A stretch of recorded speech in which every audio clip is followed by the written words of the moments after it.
सुबर्णपुर जिला वीर महाराजपुर ब्लॉक सभागृह में नारायण लुहा फैन क्लब आनुकूल्य एक मेगा रक्तदान शिविर और वृक्षरोपण कार्यक्रम अनुष्ठित होइछे।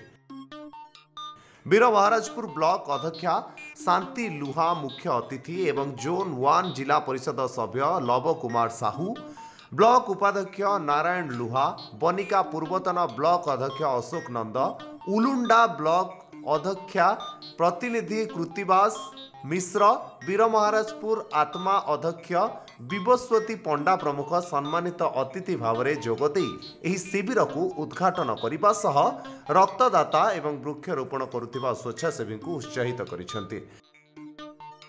शिविररू प्राय 81 यूनिट रक्त संग्रह करा जायछि। समस्त रक्तदाता मानकु मानपत्र दे संबर्धित करा जायछि। वीर महाराजपुर रक्त भंडारर कर्मचारी माने रक्त संग्रह करिसेंति। एही अवसर में वीर महाराजपुर विभिन्न स्थान में वृक्षरोपण मध्य करा जायछि। वीर महाराजपुर पीतांबर साहू रिपोर्ट, धरित्री लाइव।